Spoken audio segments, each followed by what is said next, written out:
Nós não poderíamos falar de escatologia sem entrar, ainda que de forma um pouco hipersônico, num livro chamado Daniel. Daniel é o Apocalipse do Antigo Testamento. Acho que você já deve ter ouvido isso em algum momento. Então nós vamos aqui, eu tenho uma proposta ousada para fazer, mas eu creio que será possível, de nós cobrirmos as profecias de Daniel 7, 8, 2, na verdade, a visão de Nabucodonosor, e as profecias, as visões de Daniel em 7, 8, 9, 10 a 12, em 2 domingos. Vai ser meio louco, mas acho que vai ser bastante interessante. Então, para isso, a gente tem alguns movimentos a fazer aqui, certo? E um deles é um exercício em grupo, porque a gente vai dar celeridade aqui. A gente vai dividir esses textos em grupos e ganhar um pouco. Vou tentar, vamos ver o que vai acontecer, tá bom? Bom, o que a gente precisa considerar sobre Daniel num primeiro momento aqui, tá bom? E aqui eu estou sendo muito, mas muito sintético, mas sintético demais até, tá? Primeiro ponto, Daniel aqui, não sei quantos de vocês, quantos aqui já leram o livro de Daniel? Quase, a maioria, tá? Eu quero sugerir nesse momento que para um bom aproveitamento, você leia mais uma vez, pelo menos, o livro de Daniel essa semana e faça anotações sobre o que nós já discutirmos hoje e se preparar para as discussões, especialmente nos capítulos 9 a 12, na próxima semana. Tudo bem? Fica aqui a lição de casa. É um livro muito interessante, vale a pena você gastar um tempinho com ele, investir um tempinho com ele. Muito bem. Daniel fazia parte da nobreza de Jerusalém e ele, tão logo Jerusalém, o reino do sul, né, o reino de Judá, cai nas mãos de Nabucodonosor, ele faz parte da primeira onda de exilados que vai para Babilônia, em 605 a.C., tá? É alguém que tem uma trajetória impressionante dentro do establishment babilônico. Ele chega lá com cerca de 14 a 16 anos. O termo utilizado para descrever Daniel e seus amigos é um termo que no hebraico dá a ideia de que ele era ainda um adolescente. E se você pega e trabalha com a cronologia do livro, você vai perceber quando ele vai para a cova dos leões, 65 anos depois, provavelmente por aí, ele já está perto dos 80 anos. Na verdade, ele já deve estar com cerca de 80 anos quando ele vai para a cova dos leões. Daniel não é um mocinho, não é um homem ainda no auge do seu vigor, ele já é um velho quando ele vai para a cova, tá? Ele serve durante vários reinados, ou vários reis dentro do governo, dentro do Império Babilônico e depois o início do Império Medo-Persa. Então é um cara que tem uma trajetória muito interessante dentro do staff governamental. Ele é um estadista, ele não é um profeta de formação de escola de profetas, ele é um estadista. Tá bom? Uma das coisas interessantes é como Deus vê Daniel. Se você pegar, alguém abre em Ezequiel 14, 14 para mim, enquanto eu vou falando aqui, e depois a gente lê esse texto, ele é muito interessante, tá? Mas Daniel, ele é um estadista e ele é envolvido, digamos assim, num processo de revelação de Deus dentro daquele momento histórico. E a partir disso, a partir desses desenvolvimentos, a partir dessas revelações de Deus, você tem uma escatologia ou contribuições para a escatologia bíblica através das visões de Daniel, tá? Então a escatologia de Daniel tem íntima relação com sua devoção a Deus. Ezequiel 14, 14, o que fala lá? Quem está dizendo isso? Deus. Ele está se referindo a quantas pessoas ali? 3. Quem são essas pessoas? Noé, Daniel e Jó, tá? Ele está falando isso para quem? Para Ezequiel. Em que contexto? Contexto de juízo. Só que tem um detalhe, Jó já tinha falecido. O outro quem era? Noé já tinha falecido. Daniel estava vivo. Daniel ainda estava vivo. Então, você vê, o próprio Deus dá um testemunho de que um homem vivo tem uma justiça que lhe é cara aos olhos de Deus. O caráter de Daniel é um caráter singular nas Escrituras. E você vai ver isso o tempo todo. Por 3 vezes, no texto de Daniel, é informado para ele que ele é muito amado por Deus. E aí você vai ver por quê. Porque desde o princípio ele tem uma postura de fidelidade a Deus. Ele chega ainda adolescente na Babilônia. Nunca subestime o poder de entendimento e a capacidade de entendimento e a disposição de piedade de um adolescente, viu, gente? Se você acha que um adolescente... Quantos anos, por exemplo... Diogão, quantos anos você tem? 12. Daniel devia ter 2 anos a mais que você quando chegou na Babilônia. Só 2 anos a mais. 3 no máximo. E o cara já começa com uma piedade que impressiona e que dá exemplo para todo mundo. O Diogo pode ser um exemplo de piedade para todos nós. Por que não? Como Daniel foi. É impressionante. É absolutamente impressionante. Tá? Algumas características de Daniel para você entender aqui. Uma pessoa fiel, fidelidade desde o primeiro momento em que chega na Babilônia, uma fidelidade que provavelmente já acontecia, fidelidade a Deus, que você já vê sendo manifestada logo ali no capítulo 1, quando ele decide não se contaminar com as comidas que eram oferecidas ali dentro do ambiente real, porque eram comidas sacrificadas a ídolos, oferecidas a ídolos, tá? Foi alguém que manteve essa fidelidade durante toda a vida. Quando foi para a Cova dos Leões, ali no capítulo 6, você vê Daniel ainda sendo fiel, mesmo depois de todo aquele edito real, para que ninguém pudesse, para que ninguém adorasse a outro Deus, ele continua fazendo o que sempre fazia. Por 3 vezes ele chegava no seu quarto, abria suas portas, deixava a janela, era visível a sua piedade. Não é que ele fizesse isso para ser visto, mas era o que ele estava habituado a fazer. Ele se direcionava para Jerusalém e orava ao Senhor 3 vezes ao dia. E ele foi pego, ele foi capturado, justamente a sua piedade foi usada contra ele para condená-lo. E não fosse a intervenção miraculosa de Deus, ele teria sido morto, né? Alguém ousado também. Se você chegar ali no capítulo 4, a gente não vai ler, são vários textos, eu só estou aqui citando para você entender quem é Daniel. É alguém que confronta Nabucodonosor com a sua arrogância e prepotência. Nabucodonosor tem uma postura extremamente arrogante, extremamente prepotente, ele é confrontado, Daniel diz, arrependa-se dos seus pecados, porque você, Deus, tem juízo contra ti.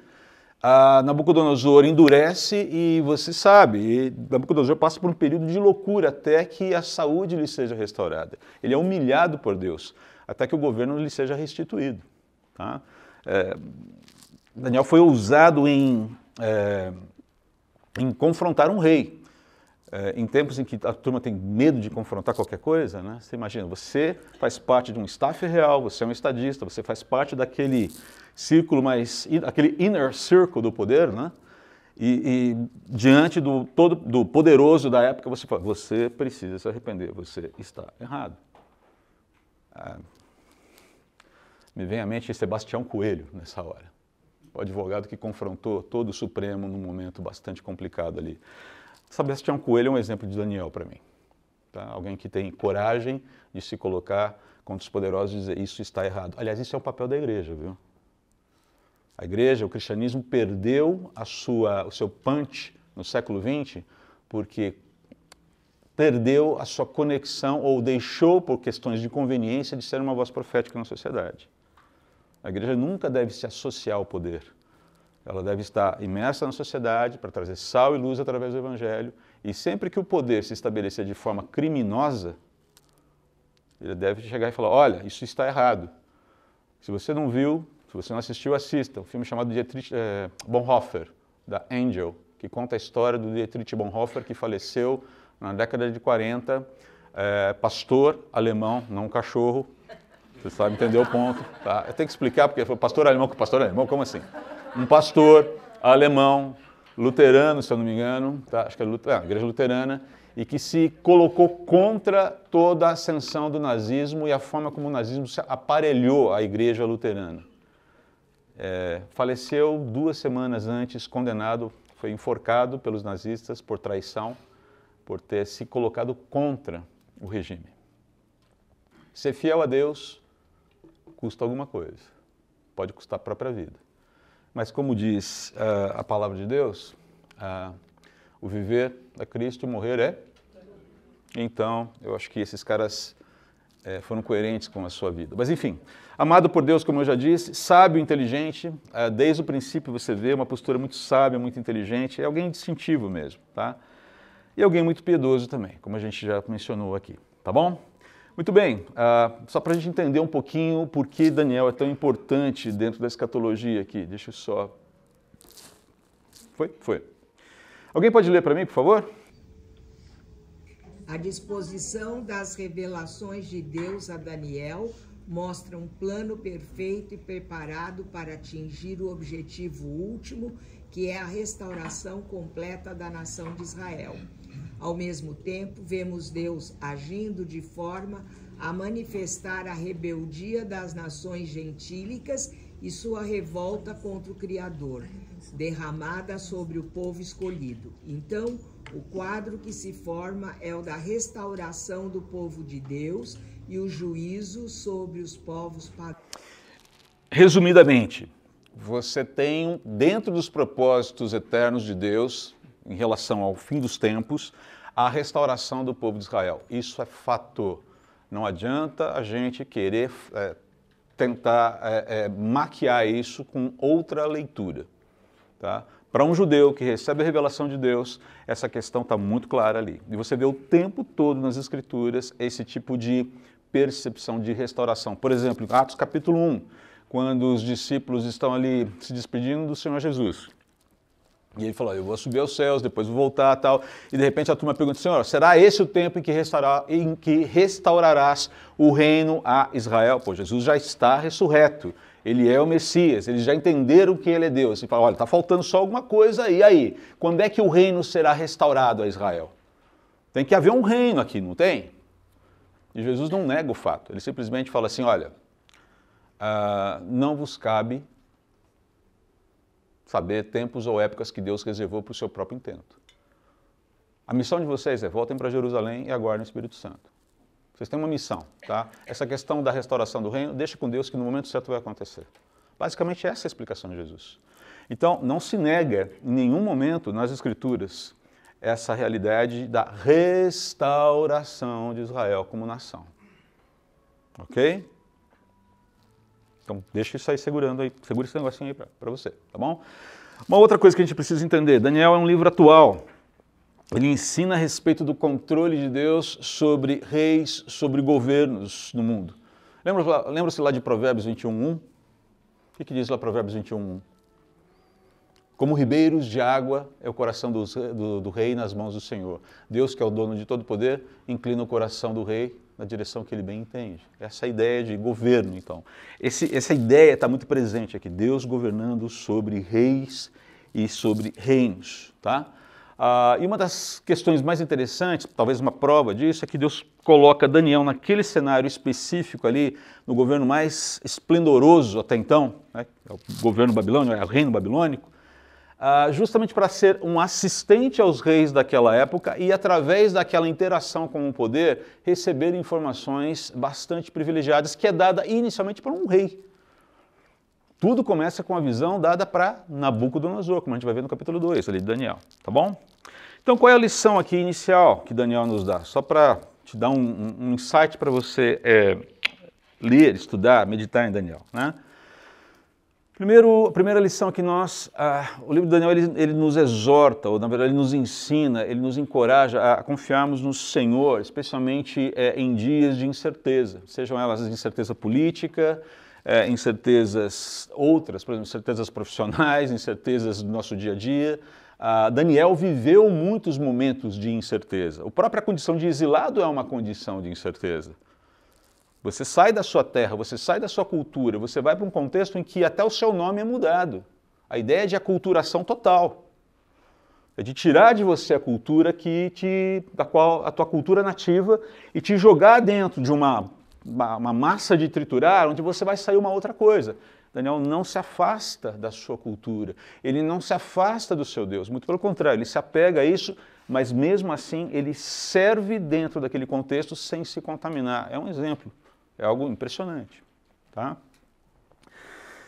E eu creio que a própria condição de Daniel, sendo um instrumento de Deus ali, que entra na mira dos criminosos de colarinho branco, por assim dizer, da Babilônia e depois do reino Medo-Persa, nos leva a considerar que nós precisamos identificar quem são aqueles homens que têm representado bem um compromisso com Deus dentro do nosso próprio contexto e intercedermos por eles.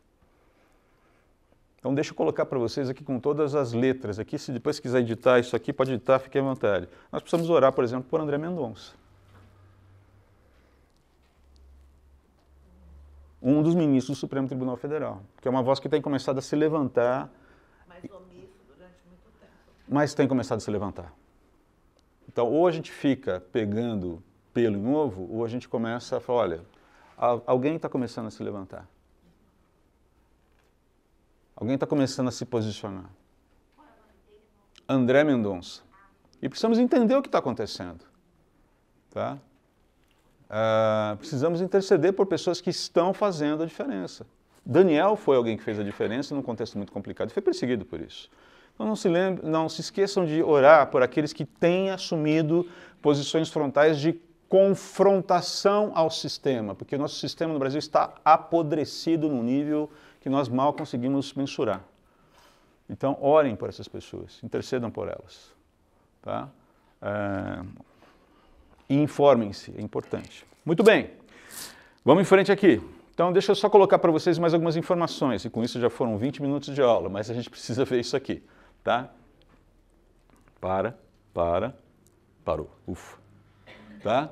Duas informações importantes aqui sobre Daniel. Tá? Isso aqui é uma visão, é um esboço, né, do livro, um esboço muito simples. Né? Daniel, ele é uma narrativa em duas línguas, o hebraico e o aramaico, e aqui a intenção é destacar os povos aos quais aquele momento do livro se refere. Então, sempre que você está falando, isso aqui no original, tá, gente? O original, ele tem no capítulo 1, o texto que vai do 1 ao 2:4, ele está redigido em hebraico. E a partir do 2:4, 7:28, ele está redigido, o original, em aramaico. Essa ideia é justamente distinguir a informação que é direcionada para o judeu da informação que é direcionada para o gentio, tá bom? E quando você tem todo esse contexto, todo o quadro, todo o relato bíblico, toda a narrativa, você consegue entender essas dinâmicas aqui. Porque o livro diz respeito a juízos de Deus, tanto sobre o seu povo, mas também de restauração do seu povo, quanto de juízos com os povos gentios, representados naquele momento pelo poder, especificamente o poder babilônico e depois o poder medo-persa. Tá bom? Então essa estrutura está lá, ela existe. Só para você saber, isso aqui é muito interessante, porque no momento em que você começa a falar sobre a visão de Nabucodonosor, dá um shift na língua, muda para o aramaico. A partir do momento em que ao diálogo de Nabucodonosor com os seus conselheiros, com os seus sábios, a quem ele busca no primeiro momento para entender o que é que ele sonhou e o significado do seu sonho, a língua muda, e isso tem um significado interessante. Tá? E a segunda parte, que é o que mais nos importa, a narrativa em duas partes, tá? História e profecia, sendo que capítulos 1 a 6, você vai perceber, lendo o livro, ele é uma narrativa histórica, e quando chega nos capítulos, a partir do capítulo 7 ao 12, é um trabalho mais profético, de revelações e de organização dessas revelações proféticas da parte de Deus. Então essa é a estrutura básica de Daniel, mas foca na segunda, tá? Narrativa em duas partes, história e profecia, 1 a 6, histórica, 7 a 12, profética. Tudo bem? Dúvidas até aqui? Dúvidas aqui ou não? Então, começando pelo capítulo 2, quais são as informações que a gente tem ali? Alguém teve um sonho. Quem foi que teve o sonho? O rei. E isso para a gente é muito interessante, porque Deus manda uma informação ao rei. É o rei quem tem essa informação. Deus quer que Nabucodonosor, o soberano mais poderoso da terra naquele momento, tenha essa informação. Ele é o receptor, ele é o destinatário dessa visão. Ok? Bom, capítulo 2, versículos 1 a 13, você tem lá as circunstâncias do sonho. Eu vou resumir aqui para vocês. Versículos 14 a 30, a introdução de Daniel no cenário profético. A turma lá do rei não dá conta de descobrir o que está acontecendo. É um plot meio complexo ali. Nabucodonosor fica bravo, quer mandar matar todo mundo. Daniel fala, não, pera lá, me dá um tempinho aqui, eu vou clamar ao Senhor. Ele já dá um testemunho precioso sobre o Senhor ali naquele momento. Muito importante que se diga isso. Há um Deus no céu que pode revelar o que está acontecendo, me deixa falar com Ele, é o Deus a quem eu sirvo, é o Deus a quem eu adoro. Tá? Nos versículos 31 e 35, Daniel tem a mesma visão, Daniel recebe de Deus essa visão. Ok, Daniel, o que Nabucodonosor sonhou foi isso aqui. Tá? Isso é impressionante. Tal qual. E você tem aqui nos versículos 36 a 45 a interpretação dada a Daniel ali. Deus queria dar informações a Nabucodonosor. E aqui a gente vê 3 informações básicas no primeiro momento, antes de pegar e ir diretamente para aquilo que vocês já viram. Primeira informação. Bom, vou deixar vocês falarem e aí a gente vai concluindo essas 3 informações básicas a partir do que vocês falarem. Então, tudo bem. Com base nisso, o que é que vocês aprenderam desse capítulo 2. Vamos focar aqui na visão e no seu significado. Qual é a visão em primeiro lugar? Quem vai falar? Da estátua? Ok, existe uma estátua. Qual é a composição dessa estátua? A cabeça é de ouro, o tronco que é de Tronco. prata, o ventre e o quadril é de bronze, as pernas são de ferro e os pés são de barro. Ok, alguma coisa mais ou menos... Oi? Ferro e barro. Alguma coisa mais ou menos... peraí. O que não está indo? Isso aqui, certo? É uma representação. Tá? Está todo ali, todo malhado, todo trincado no abdômen ali, né? Tá? Se ele era assim mesmo, eu não sei. Bom, ok, essa aqui é uma representação. Certo? Muito bem, essa é a visão. Mas ela tem um significado. Então, veja bem, uma única estátua com materiais diferentes, com significados distintos aí. Qual é a interpretação do sonho? São reinos que vão se sucedendo, Ok. né? De poder maior para até reinos com poder menor. Aí vem uma pedra que se desloca e bate nessa estátua e ela esmigalha e espalha. Acaba com toda aquela estrutura de reinos mundiais humanos, é isso, ela derruba essa estátua, ok. Basicamente, ele identifica o que aqui, então, né? Se você olhar no versículo 2:32, tá? Ela é identificada com o quê? Com o reino, com o próprio reino babilônico. Quando ele fala Nabucodonosor, ele se refere à Babilônia, tá bom? Então é a cabeça de ouro. Peito e braços, tudo bem que colocaram o ventre aqui de prata também está errado, mas era só para ficar um pouquinho mais gráfico, né?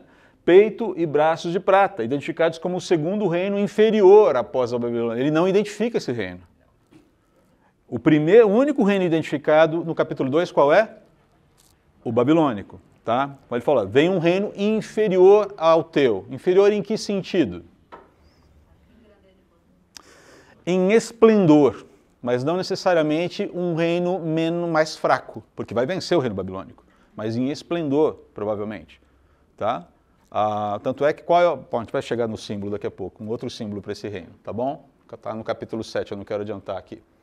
Muito bem, o que vem depois? Ventre, ok, identificados como um terceiro reino que dominará o mundo. Qual é a informação que a gente tem aí? Ele fala exatamente o que sobre isso no versículo 32 e no versículo 39? Dominará sobre toda a terra. Dominará sobre toda a terra. E dominar sobre toda a terra, nós precisamos entender que diz respeito a toda a terra conhecida. Ok? Perfeito? Muito bem, todo aquilo que é território conhecido. Assim, e é uma figura de linguagem também, assim, um império que vai dominar o mundo conhecido. Essa é a ideia, tá bom? Na sequência você tem o quê? Pernas de ferro.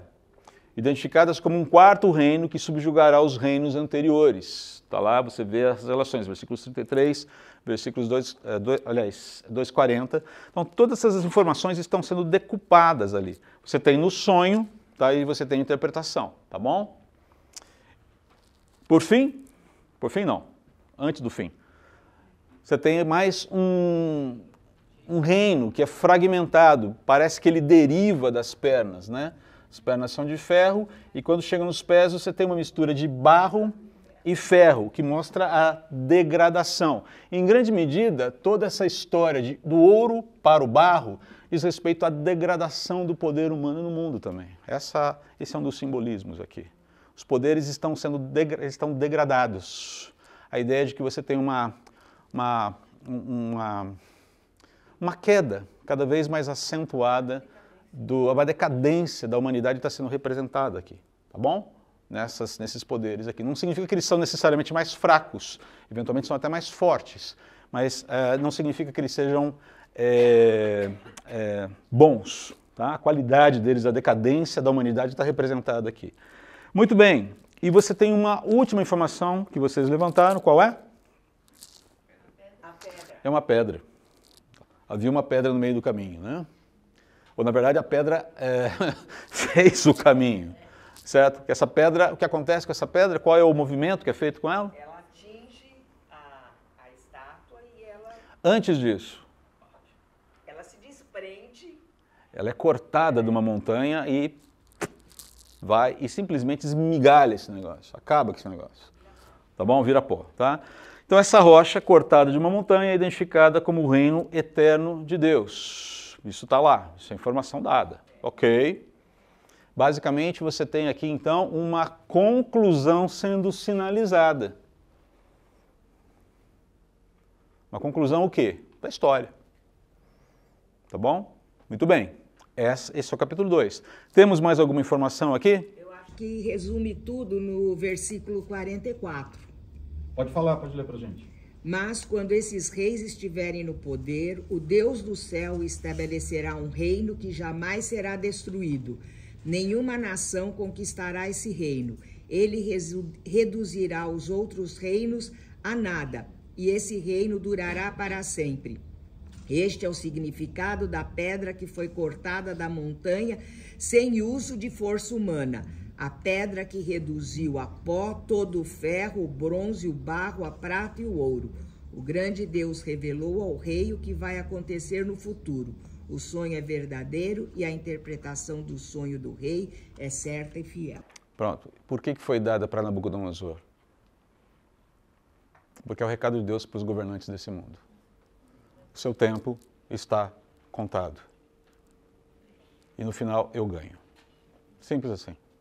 Então, de certa forma, Nabucodonosor é um representante de toda a governança humana. No ápice do seu esplendor, eu estou te dando um recado. O seu reino não vai subsistir para sempre. Como o teu, os outros também não, e eu venço no final. Joinha? É assim que funciona. Essas são as 3 informações básicas que nós temos aqui no capítulo 2. O reino babilônico terá fim. E ele acaba sendo já um exemplo, uma antecipação do que acontecerá com os outros reinos. Ele será sucedido, segunda informação, ele será sucedido por outros grandes reinos, onde ficará evidente essa decadência da humanidade, né? A humanidade cada vez mais distante do propósito de Deus para o homem. Tá? E esses reinos serão, enfim, subjugados por um reino último definitivo. Isso é verdadeiro, isso é decreto, não há como mudar isso. Ponto. Ou seja, a história, tal como nós a conhecemos, terá um fim. Essa é a informação última aqui no capítulo 2. Nós estamos a 3 minutos das 10 horas da manhã. Ok. Estou avaliando o que fazer aqui agora, tá bom? Eu fui otimista aqui eu sempre sou otimista na minha leitura do tempo. Mas eu creio que quando fazemos esses exercícios juntos, você fica mais atento ao que está sendo colocado aqui. O que vem no capítulo 7, o que vem no capítulo 8, são as especificidades dentro dessa primeira visão.